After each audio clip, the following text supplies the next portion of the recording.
Assalamualaikum warahmatullahi wabarakatuh. Salam sejahtera bagi kita semua.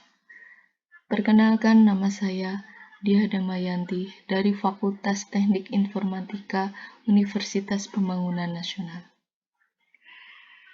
Kali ini saya akan mengulas tentang perbedaan mendasar model pengembangan perangkat lunak waterfall dengan bom spiral model. Baiklah, kita akan mengulas satu persatu pengertian tentang waterfall dan bom spiral model. Pertama-tama kita akan tahu dulu pengertian tentang metode pengembangan perangkat lunak. Apa itu perangkat lunak? Perangkat lunak atau software adalah sekumpulan data elektronik yang tersimpan dan dikendalikan oleh perangkat komputer. Data elektronik tersebut meliputi instruksi atau program yang nantinya akan menjalankan perintah khusus. Perangkat lunak juga disebut sebagai bagian sistem dalam komputer yang tidak memiliki wujud fisik yang diinstal dalam sebuah komputer atau laptop agar bisa dioperasionalkan. Baiklah, kita akan segera mengetahui perbedaan antara model waterfall dengan bom spiral model. Kita akan bahas satu persatu dulu. Model waterfall atau metode air terjun merupakan salah satu siklus hidup klasik atau classic life cycle dalam pengembangan perangkat lunak. Metode ini menggambarkan pendekatan yang cukup sistematis juga berurutan pada pengembangan software, mulai dari spesifikasi kebutuhan pengguna, perencanaan, permodelan, konstruksi, penyerahan sistem ke pengguna, serta perawatan sistem. Kita masuk pada tahapan-tahapan metode waterfall.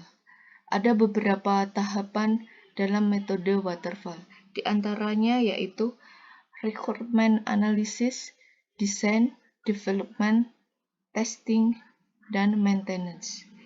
Kita akan bahas satu persatu tentang tahapan requirement analysis. Pada tahap ini pengembang harus mengetahui seluruh informasi mengenai kebutuhan software seperti kegunaan software yang diinginkan oleh pengguna dan batasan software. Informasi tersebut biasanya diperoleh dari wawancara, survei, ataupun diskusi. Setelah itu dianalisis sehingga mendapatkan data-data yang lengkap mengenai kebutuhan pengguna akan software yang akan dikembangkan. Yang kedua, tahap desain. Tahap ini dilakukan sebelum proses coding dimulai. Ini bertujuan untuk memberikan gambaran lengkap tentang apa yang harus dikerjakan dan bagaimana tampilan dari sebuah sistem yang diinginkan, sehingga membantu menspesifikasikan kebutuhan hardware dan sistem, dan juga bisa mendefinisikan arsitektur sistem yang akan dibuat secara keseluruhan. Yang ketiga yaitu tahapan development atau implementation.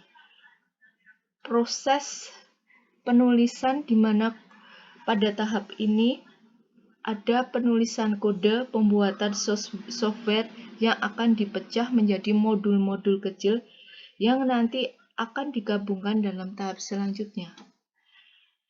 Dalam tahap ini juga akan dilakukan pemeriksaan lebih dalam terhadap modul yang dibuat, apakah sudah memenuhi fungsi yang diinginkan atau belum. Yang keempat yaitu testing. Pada tahap keempat ini akan dilakukan penggabungan modul-modul yang sudah dibuat sebelumnya. Setelah itu akan dilakukan pengujian yang bertujuan untuk mengetahui apakah software sudah sesuai desain yang diinginkan dan apakah masih ada kesalahan atau tidak. Tahap selanjutnya yaitu maintenance. Operation operation atau maintenance adalah tahapan terakhir dari metode pengembangan waterfall. Di sini software yang sudah jadi akan dijalankan atau dioperasionalkan oleh penggunanya. Di samping itu dilakukan pula pemeliharaan yang termasuk perbaikan kesalahan, perbaikan implementasi unit sistem, peningkatan jasa sistem sesuai kebutuhan baru. Kita masuk pada kelebihan dan kekurangan metode waterfall. Ada beberapa kelebihan dan kekurangan dari metode waterfall. Kelebihannya yaitu metode ini adalah model pengembangan yang paling handal dan paling lama digunakan oleh para developer. Yang kedua, cocok untuk membuat software dengan skala besar. Jadi, untuk metode ini bisa dikembangkan dalam skala yang sangat besar.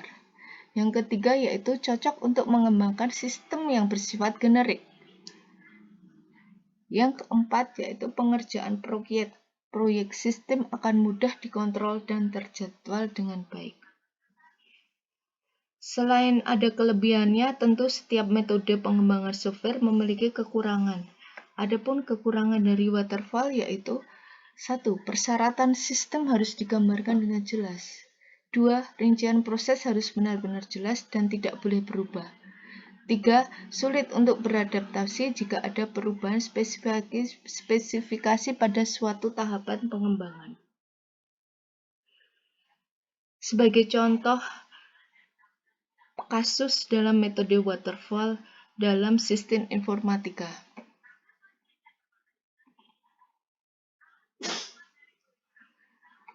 Ini salah satu contoh yang digunakan pada sekolah menengah kejuruan dengan metode waterfall. Pertama-tama kita mulai dengan kenapa kita menggunakan waterfall. Karena kebutuhan pihak sekolah telah jelas. Terus yang kedua kita analisis.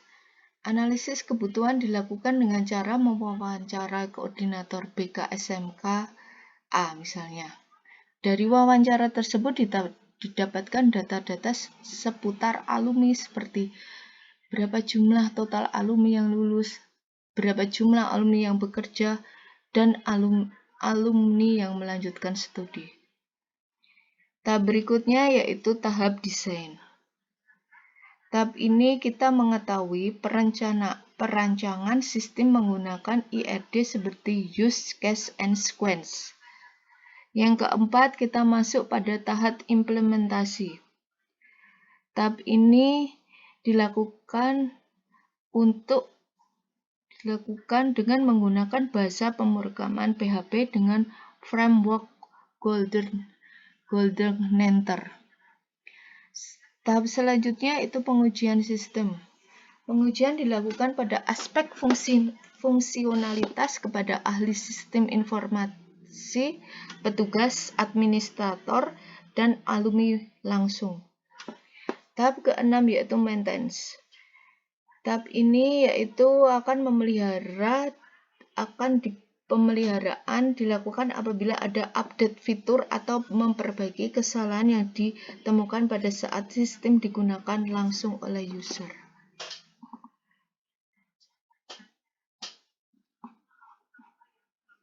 Oke, sekarang kita masuk pada model kedua, bomb spiral model. Bomb spiral model merupakan salah satu metode yang dapat digunakan dalam pengembangan perangkat lunak. Model spiral merupakan penggabungan dari model prototyping, dan model waterfall. Model prototyping yang fokus pada penyajian atau presentasi kepada user dengan format input dan output, kemudian perangkat lunak akan dievaluasi. Model waterfall yang fokus kepada proses pengembangan perangkat lunak yang sistematis atau berurutan. Model spiral menekankan pada analisis resiko setiap tahapannya. Fungsi model spiral adalah untuk melakukan perubahan, penambahan, dan pengembangan perangkat lunak dengan memaksimalkan aspek kecepatan dan ketepatan berdasarkan keinginan dan kebutuhan pengguna.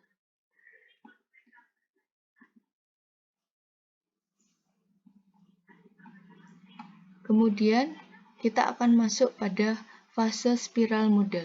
Di sini kita gambarkan seperti ini model spiral perangkat lunaknya. Di sini ada beberapa tahapan-tahapan yang ada pada model spiral. Kita bahas satu-satu fase dalam metodologi spiral dan aktivitas yang terjadi di dalamnya. Fase pertama yaitu planning. Ini termasuk memperkirakan biaya, jadwal, dan sumber daya yang diliterasi. Ini juga melibatkan pemahaman persyaratan sistem untuk komunikasi berkelanjutan antara analisis sistem dan pelanggan. Yang kedua, risk analysis. Identifikasi potensi risk dilakukan saat strategi mitigasi risiko direncanakan dan diselesaikan. Engineering. Ini termasuk pengujian, pengkodean, dan penerapan perangkat lunak di situs pelangganan seperti menginstal software, membuat prototipe, mendesain dokumen, meringkas suatu pengujian software, membuat laporan atas kekurangan dari software agar segera diperbaiki. Yang keempat yaitu evaluation. Evaluasi perangkat lunak oleh pelanggan juga termasuk mengidentifikasi dan memantau resiko seperti selip jadwal dan kelebihan biaya. Relation. Tahap ini berhubungan dengan komunikasi antara pihak-pihak yang terlibat dalam pengembangan software, seperti sistem analis dengan pelanggan user.